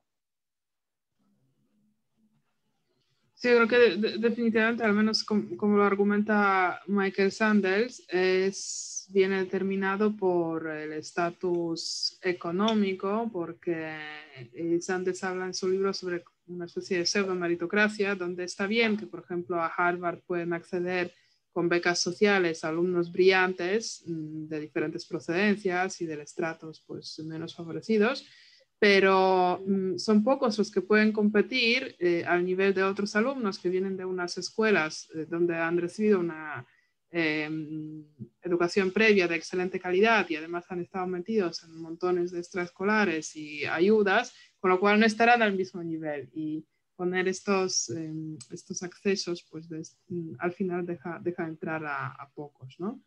Pero yo creo que el dilema también está en el sistema educativo pues más de niveles de base, donde es verdad, o sea, es como casi irreflexivo aquello que se hace en las aulas y es absolutamente verdad que solamente los mejores son los que son los que siempre, pues, el típico primero de la fila, ¿no? Sigue siendo una figura un poco de referencia y no reflexionamos sobre ellos, les parece como bien de base. Bueno, no sé. Jesús Alberto pidió la palabra. Jesús Alberto. Sí, gracias, Jorge, gracias, Magda. Pues me deja un poco en esta parte Sennett con muchas preguntas y con algunos sentimientos un tanto encontrados. Sin embargo, yo veo muchas cuestiones positivas, como decía desde el debate pasado de este libro. Sigo pensando que es un libro muy interesante y que despierta a muchas reflexiones sobre lo habitado, ¿no? O sobre cómo habitar lo que se está construyendo en las ciudades. Él creo que enlaza esta parte de la exclusión de los guetos le llama lo que le llama maneras de empobrecer la experiencia de la población en una ciudad, ¿no? Y él dice, bueno, una de ellas es el crecimiento veloz que se da en Shanghái, en ciudades como Shanghái, lo que ya se analizó y se discutió seguramente en las primeras preguntas sobre la tecnología y esta disputa entre el mercado y el Estado. Otra dice el menosprecio por los diferentes, ¿no? Que pues esto lleva a la exclusión, a la segregación, o a veces ya en un extremo al exterminio, ¿no? de algunos grupos de la población. Y lo que dice sobre la tecnología, los efectos entontecedores, ¿no? Cuando la tecnología, en vez de servir para organizar, lo que hace es servir para controlar a la población, ¿no? Que es un efecto negativo que puede tener el desarrollo tecnológico para las ciudades. Así lo plantea Sennett. Y creo que él es pesimista. Él dice que los problemas del rechazo a los diferentes no tienen solución. Él como sociólogo y como alguien que ha participado mucho a nivel internacional en diferentes intervenciones en distintas ciudades del mundo, pues lo deja a uno pensando, a uno como recién egresado de un posgrado, si este escepticismo se debe a experiencias negativas que él ha experimentado, o se debe a una cuestión más teórica, más de su postura teórica como sociólogo pragmatista. Pues el pragmatismo fundamentalmente lo que plantea es la acción, ¿no? Y todo aquello que no es eficiente en función de la acción, pues no tiene mayor sentido para lo social, ¿no? Entonces puedo de alguna manera entender por qué plantea todas estas cosas Sennett y hacia dónde va a esta crítica y a este llamado hacia la ética. Aunque él tiene este planteamiento escéptico respecto a el rechazo a los diferentes, yo sigo pensando desde mi postura quizás del sur global, perteneciente a una ciudad como la Ciudad de México, tan compleja, tan rica en experiencias, tan rica en cuestiones culturales. Yo sigo pensando que es posible todavía gestionar el conflicto, pero que eso depende, como bien decía Jorge hace un momento, de fortalecer esta relación y quizás hacerla un poco más igual entre el Estado y el mercado. Porque de pronto, pues si a méritos vamos, el mercado siempre plantea un juego entre ganadores y perdedores. ¿Y qué pasa con los perdedores? ¿O qué pasa con los aquellos que vemos como que no han dado el ancho, ¿no? Respecto a la competencia?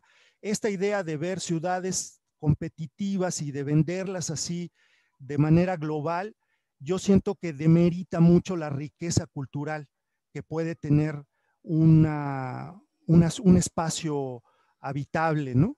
Y insisto en que mi hipótesis es que todavía hay esperanza si se busca la manera de cómo gestionar esos conflictos, ¿no?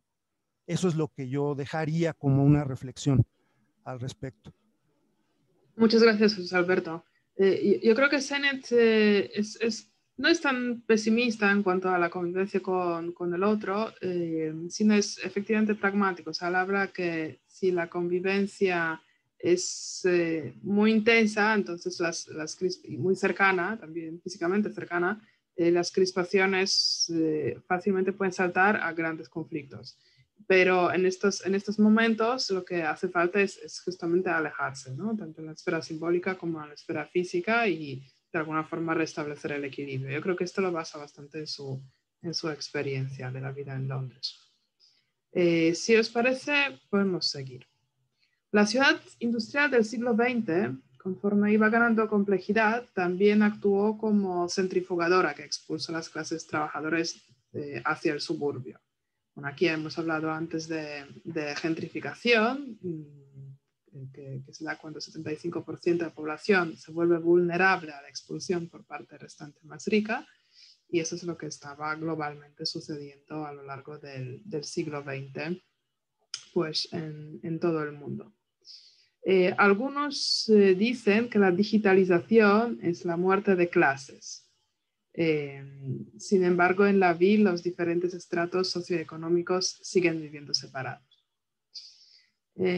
Aquello ya lo hemos comentado un poquito, de que el pequeño conflicto cotidiano en comunidades diversas puede ser un detonador de gran conflicto. Y aquí Sennett da como ejemplo los pogromos de Polonia, los conflictos en la antigua URSS o actualmente en Pakistán.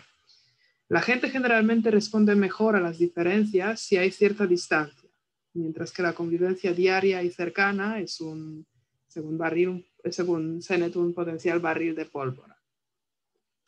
Una pequeña pero efectiva estrategia que propone Sennett para la época de los conflictos es replegar los símbolos étnicos. La superficialidad no es un defecto, lo dice citando Jacobs, es decir, que él en la época cuando hay un conflicto étnico en un barrio propone que las respectivas etnias retiren literalmente sus banderas, sus símbolos religiosos, sus expresiones lingüísticas muy típicas, las apaguen un poco, retiren un poquito de su lenguaje para volver a este punto del equilibrio, ¿no?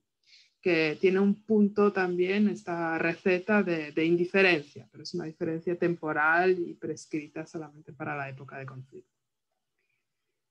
En el siglo XVIII se democratiza la palabra cosmopolita y su significado se amplía para ser aplicable no solamente a los diplómatas, pero también a las personas que tienen facilidad de trasladarse de un sitio al otro. El cosmopolita es alguien mentalmente viajado. Me hizo gracia esta expresión de cosmopolita como persona mentalmente viajada. No sé si vosotros os sentís mentalmente viajados. Ahora en la época de COVID, pues solo podemos viajar mentalmente de momento. ¿Jorge? No, solo decir que yo creo por experiencia personal que cambiar de sitio te hace mentalmente viajado y te hace ser mucho más humilde. Y por tanto, es muy bueno. Se evitan los nacionalismos, los patrioterismos, las ideas identitarias.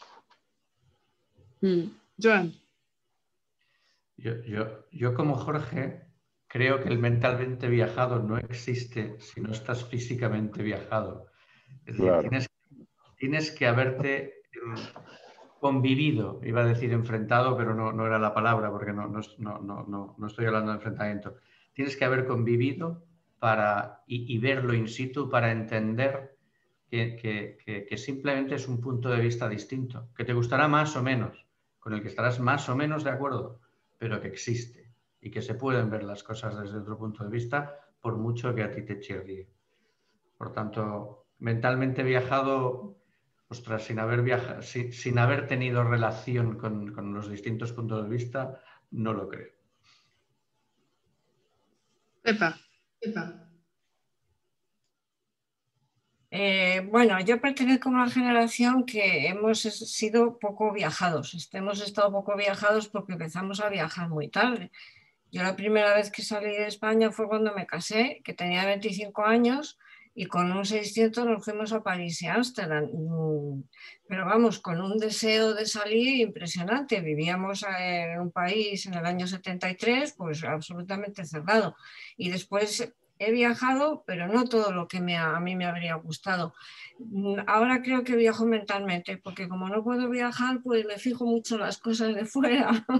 Por ejemplo, cuando veo películas siempre digo, ¿esta ciudad qué ciudad es? ¿Será Chicago? ¿Será Boston?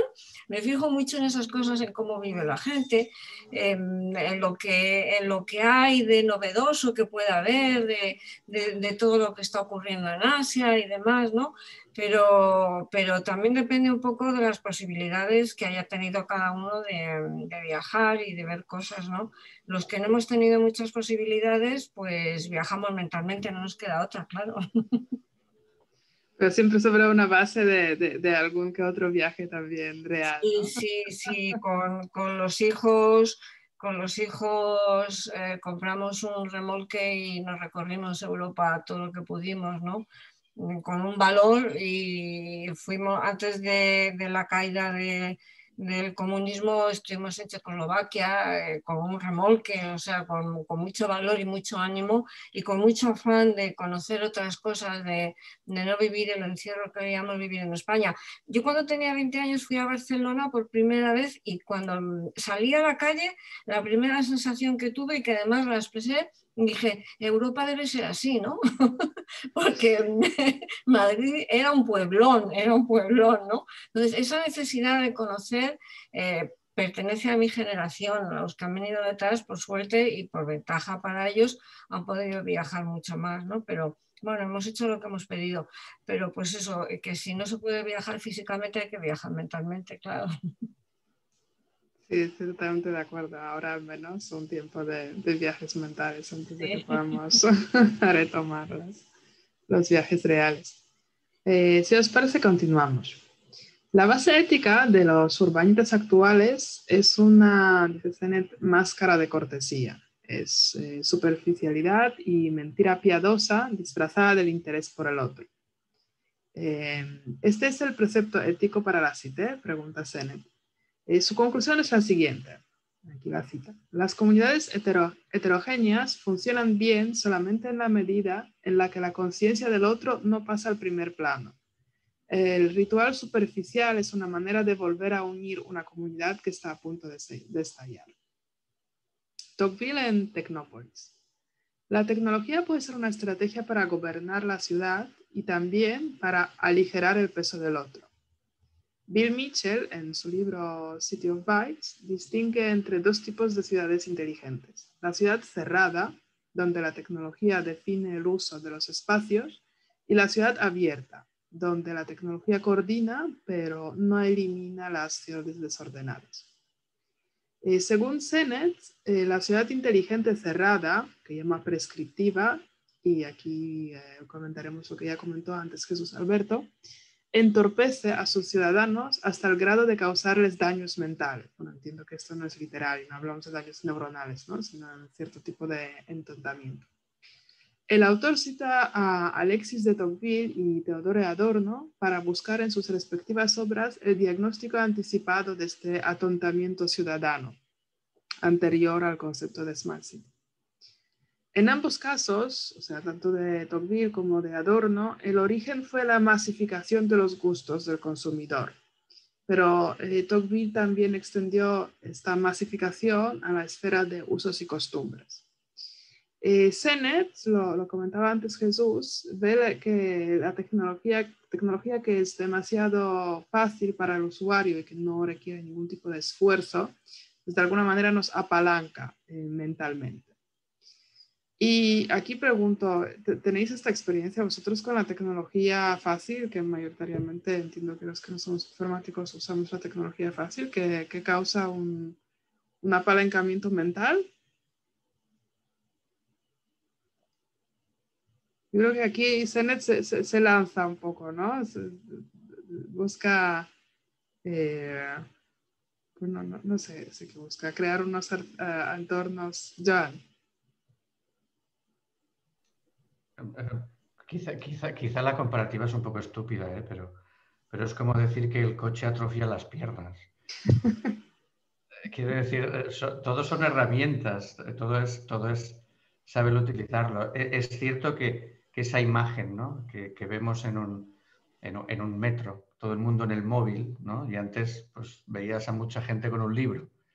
Y de ahí hay mucha de esta historia de, ostras, pues las nuevas generaciones o los que estamos todo el día con las pantallitas, etcétera, etcétera. Y yo simplemente veo un cambio de cómo se accede a la información, un cambio de cómo se consume esa información, de cómo se llega al conocimiento, que quizá las generaciones anteriores no entendemos del todo y que están conformando algo distinto, pero apalancamiento mental o atontamiento, yo me resistiría mucho a eso. Sí, yo también estoy de acuerdo que aquí se pasa un poco, ¿no? Intenta ser crítico, pero desde una perspectiva así un poco rebuscada, lo veo. Jorge. No, simplemente que totalmente de acuerdo con Joan y lo que estás diciendo, Magda. Yo veo a mis hijas, el uso de la tecnología es enriquecedor. El acceso a la información que ahora tenemos es una maravilla. Y cuando preparas un trabajo y puedes bajarte las imágenes y buscar las referencias y los textos y las explicaciones, es disponer de una biblioteca universal que antes no teníamos, y eso no es atontador, eso es enriquecedor a tope. Yo creo que Sennett no está crítico con tecnología en general, sino determinado tipo de tecnología. O sea, él habla de la tecnología que es user-friendly, que tiene un montón de botones, cada botón para que estás como sobrecargada de utilidades y que al final pues tenemos todo resuelto y una sobrecarga de información de las opciones y pues no nos impulsa a buscar, a descubrir, a crear algo, a ser creativos, sino estamos pues manejando estos softwares tan intuitivos en vez de esforzarnos un poco más mentalmente. Y yo creo que va un poco en defensa de los quizás de open source o de sistemas que requieren esforzarse más para usarlos, no sé, tipo quizás Linux o que sistemas que son abiertos pero que requieren más esfuerzo. Yo creo que por ahí va, no es una crítica sin burda de tecnología en general. Sí, pero, Jorge. no, te digo que también la tecnología evoluciona y en sus primeras etapas sí que eran más atontadoras. Si piensas, por ejemplo, en la televisión y en las críticas que recibía la televisión como un elemento de atontamiento, ahora ya ni las escuchamos. ¿Por que qué? ni vemos la Porque, televisión. exacto, porque ahora hay unas maneras de ver televisión mucho más inteligentes, que es a través de Internet, donde tú escoges la programación, donde tú eliges lo que haces. Mientras que antes tenías que comerte los 3 canales, 4 canales, y sin embargo ahí sí había una evolución y fue gracias a la tecnología. No fue que, digamos, no fue que la televisión nos condujo a la estupidización, no, fue una fase del desarrollo tecnológico, muy primitiva. Perfecto, ya luego Vero. Pero incluso en ese momento, Jorge, años 70, yo con 10 años, y lo tengo grabado en la cabeza, vi 6 personajes en busca de autor, la obra de teatro por la televisión. Era imposible en esa época que yo hubiese accedido a ese tipo de cultura de otra forma. Es decir, sí, pero en cada momento la tecnología nos ha acercado, evidentemente, nos acerca a cosas buenas y nos acerca a cosas no tan buenas, faltaría más, como todo en esta vida. Pero incluso en esos momentos ganabas acceso a cosas que antes no tenías. Gracias, Jan. Vero. Hola.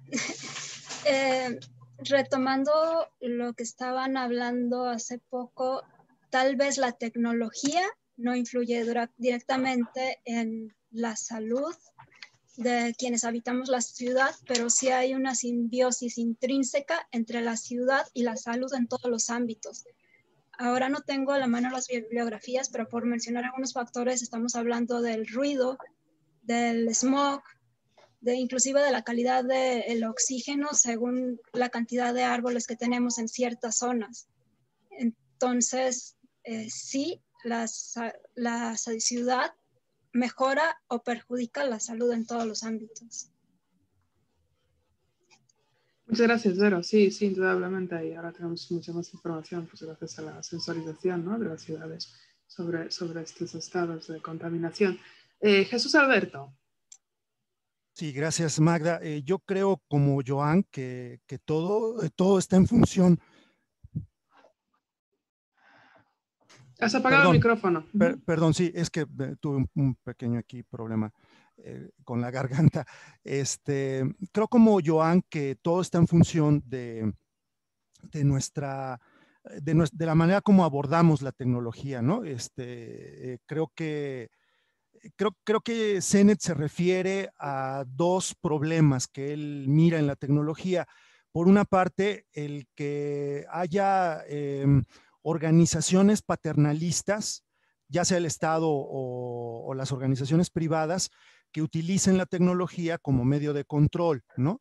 Bien lo menciona Jorge, en algún tiempo la televisión pues se convirtió también en con esta teoría de la aguja hipodérmica, en un medio a través del cual se pretendía, porque yo no creo que el auditorio no lo percibiera así, ¿no? Que el auditorio es inteligente y tiene la posibilidad de no creerse todo lo que se dice en los medios o a través de las tecnologías, ¿no?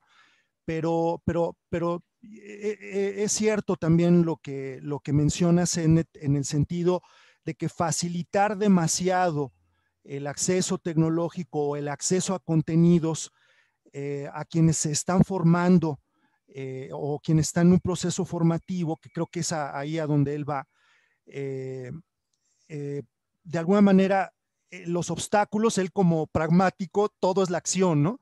Si no hay obstáculos que de alguna manera te conflictúen un poco el proceso educativo, pues él piensa, como sociólogo pragmático, que al individuo no le va de alguna manera a traer mayor beneficio el hecho de acceder al contenido si no tiene antes un contexto ni un esfuerzo para poder acceder a él, ¿no? Creo que un poco por ahí va su alegato, ¿no? Yo creo en una máxima. Tú dale un teléfono celular a un fotógrafo, a un pintor, a un actor, a un comunicólogo, a un urbanista, y cada uno de ellos va a hacer algo interesante, estoy seguro, con esa tecnología, que es muy diferente a un abordaje a la tecnología sin una formación previa. Yo creo que por ahí es donde podría caber la crítica de Sennett, ¿no? Y me remite, por ejemplo, a un caso muy concreto aquí en la Ciudad de México. La administración pasada, el jefe de gobierno anterior, puso unas cámaras de video para tratar de controlar el que las personas no se pasaran los altos en los cruceros, tomándoles fotos instantáneas de las placas y luego cobrándoles multas, ¿no? Yo creo que, bueno, esa medida fue muy criticada aquí en la Ciudad de México y la quitó la nueva jefa de gobierno porque pensaba que era injusto cobrarle a la gente por incurrir en una falta cívica, y lo que mejor hizo fue seguir aprovechando esa tecnología, dejarla ahí en los cruceros e invitar a aquellos que se pasan los altos y que queda ahí grabado su placa, invitarlos a que hagan trabajo comunitario, a que asistan a cursos de capacitación sobre el reglamento de tránsito y sobre cuestiones sociales, de alguna manera como para ir avanzando en esto que yo mencionaba el otro día, como para ir hacia una mayor alfabetización en cuestiones de lo urbano, ¿no? Yo creo que es ahí donde quizás cabría la crítica que hace Sennett, ¿no? Muchas gracias, Jesús. Interesante esta interpretación de que el acceso a la tecnología muy fácil en la etapa educativa, ¿no? puede convertirnos a que nuestra fuente de aprendizaje temprana va a ser Wikipedia exclusivamente, por ejemplo, ¿no? CENET también amplía su símil de tecnología así muy masticada, muy simple, a lo que es el ámbito de las oficinas, donde habla de que nos sentimos más estimulados para la creatividad en las oficinas un tanto desalineadas que no en las perfectas oficinas paisaje donde está todo pues fantásticamente ordenado, o en los Googleplexes donde hay muchos espacios de ocio, de juego, pero no hay esta crispación, no hay esta tensión, no hay esta necesidad como de esfuerzo. No sé, eso es otro debate, ¿no? ¿Cuáles son las oficinas más estimulantes? Si las desordenadas, sucias y con restos de pizza y Coca-Cola, que es lo que CENET defiende, o las nuevas estilo Googleplex. Pero se nos está acabando el tiempo, entonces yo creo que no nos da mucho para profundizar en este aspecto.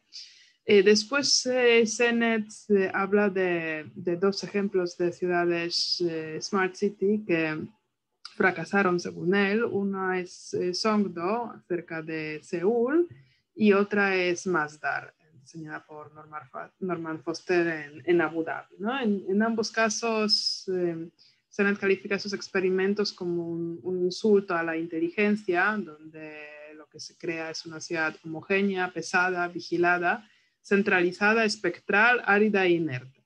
Así lo califica, ¿no? Donde se gestiona todo desde un cockpit de Big Data y no hay margen para que el ciudadano pues, pueda de alguna forma escoger libremente o equivocarse, ¿no?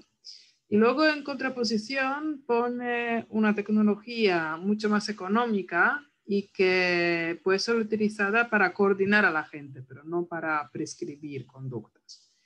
Y esta tecnología se usa, por ejemplo, en Porto Alegre, que es como una meca de presupuestos participativos en el mundo.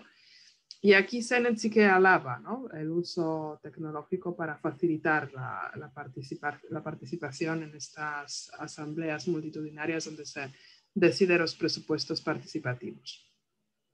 Entonces, ya lo estábamos comentando antes, que al final CENET es crítico con la tecnología, pero yo creo que es sobre todo crítico con un determinado tipo de tecnología, ¿no?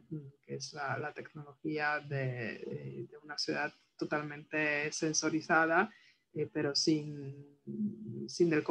donde los humanos están un poquito en el segundo plano.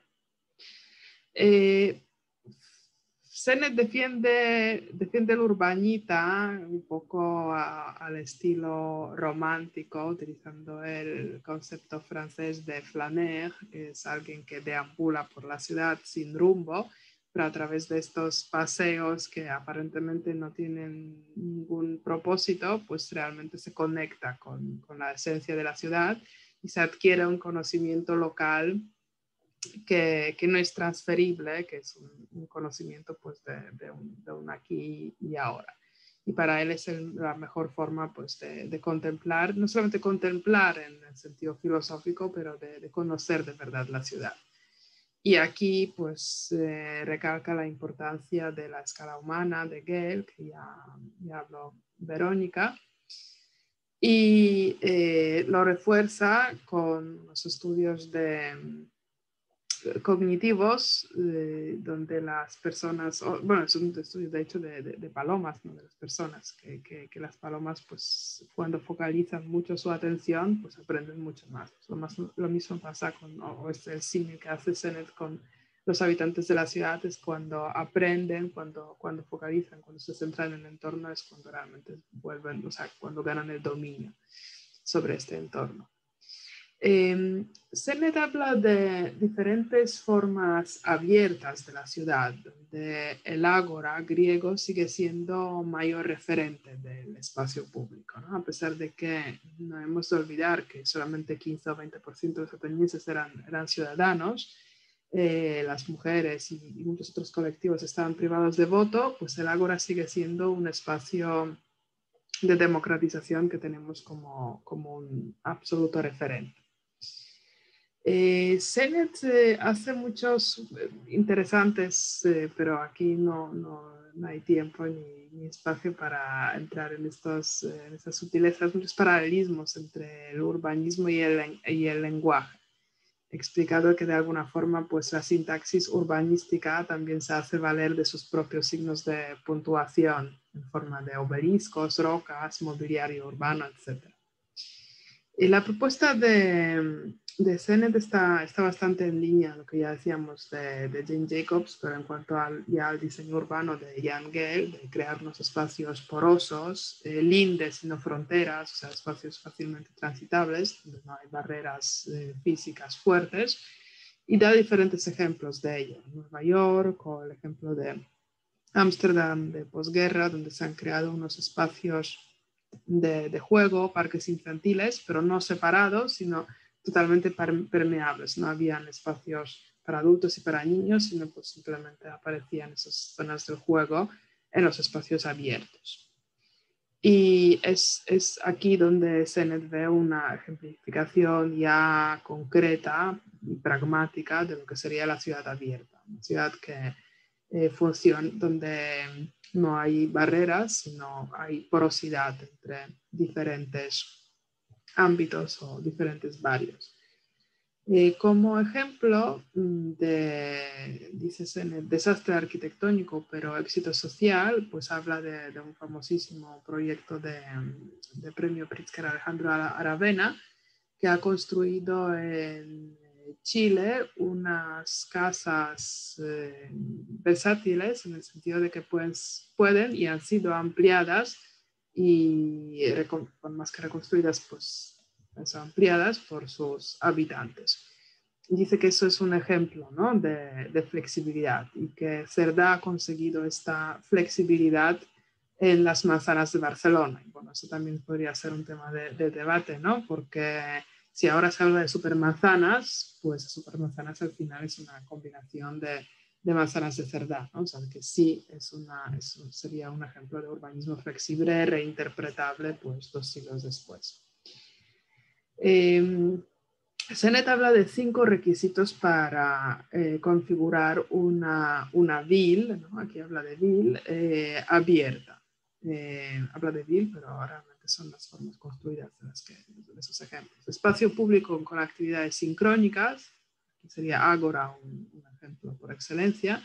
Relaciones porosas entre las diferentes partes de la ciudad, ¿no? Que es aquello de no hay barreras fijas, sino hay membranas permeables.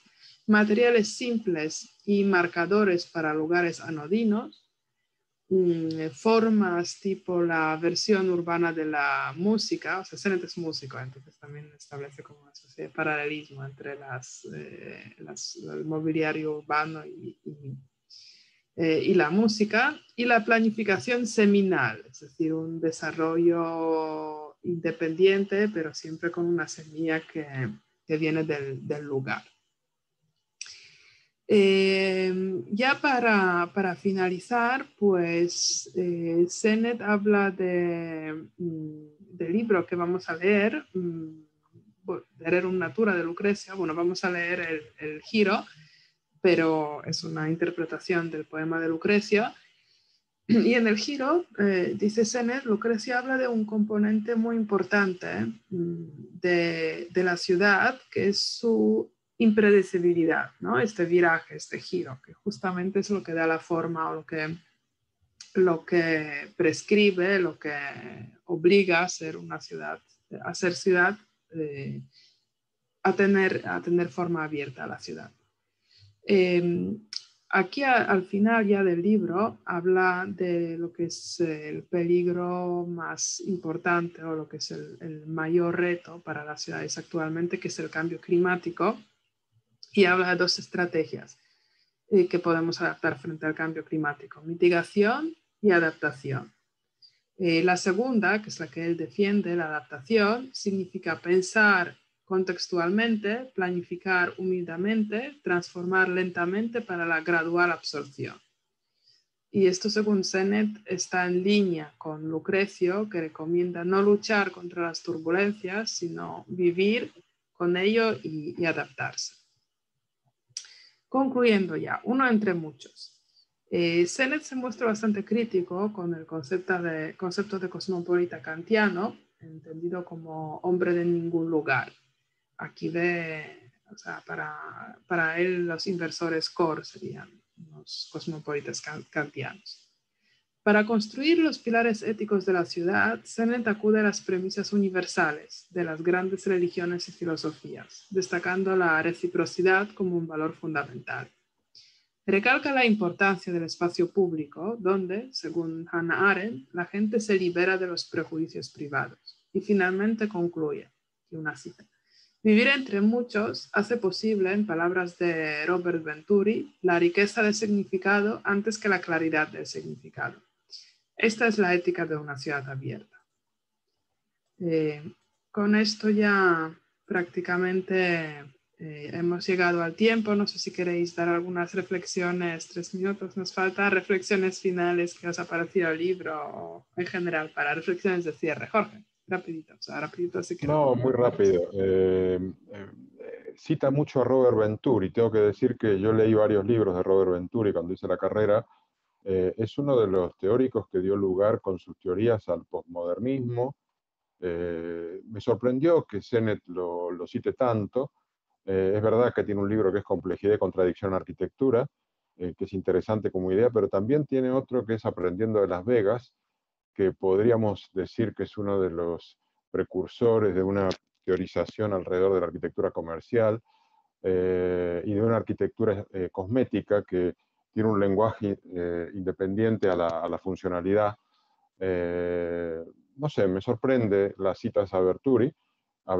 No me lo imaginé como un referente de Sennett. Pero bueno, el libro me ha gustado, no me ha sorprendido porque durante toda la carrera estas reflexiones que hace Sennett son las que normalmente estaba discutiendo, digamos, con lo cual fue como una especie de vuelta a mi tiempo de universidad. En ese aspecto fue positivo porque me sentí más joven. Punto. Gracias, Jorge. Jan, learning through Lala. Muy bien, todos aprendiendo de Las Vegas. ¿Alguien más quería hacer una rápida intervención, resumen del libro? ¿Qué tal os ha parecido? A mí me ha gustado porque como no soy arquitecta, pues para mí han habido conceptos muy, muy interesantes. Bueno, más desde mi disciplina, ¿no? Por lo tanto, pues, quizás lo he empatizado más. Y si no, pues cerramos la sesión, anunciamos el debate urbano este jueves, con el mismo libro de Sennett de Hilo Conductor, pero bueno, lo intentaremos, como debates urbanos son más multidisciplinarios, y no analizamos el libro a fondo, sino ampliamos el debate pues, a ejemplos prácticos y a diferentes disciplinas. Pues en esta ocasión tendremos a un filósofo, Eduardo Infante, tendremos Lourdes Ampudia, que una vez estuvo con nosotros en el club, se conectará desde Ciudad Juárez, tendremos a Mario Serasoli, que se conectará desde Roma y nos hablará pues, de las ciudades inteligentes, y nos hablará también de arquitectura vernácula y si es posible la ciudad inteligente dentro del patrimonio histórico, y Daniela Alvarado, ecuatoriana, pero desde Barcelona, que hablará pues, un poco sobre el cooperativismo y ciudades y barrios conflictivos. Bueno, esto el jueves, y el sábado tenemos una sesión especial con la autora mexicana que hemos leído, Verónica Gerber-Bisecchi y Conjunto Vacío, así que os animamos de ir preparando preguntas y lanzaremos por WhatsApp, ¿no? O sea, sí, un poco recolecta de preguntas para hacernos un poco la idea de, tenemos 1 hora, entonces, más que nada para saber gestionar bien el tiempo. Y seremos 1 hora con Verónica y 1 hora luego el debate ya interno para el último capítulo, que eran emociones, ¿no? Que es lo que hemos dejado pendiente del libro. Y yo creo que nada más. Pues nada más. Si no, pues muchísimas gracias a todos y que tengáis una buena tarde, noche y buen domingo y la semana. Hasta el próximo. Gracias, Magda. Hasta la próxima. Adiós. Hasta luego. Gracias a todos, hasta luego. Gracias. Hasta luego. Un gustazo.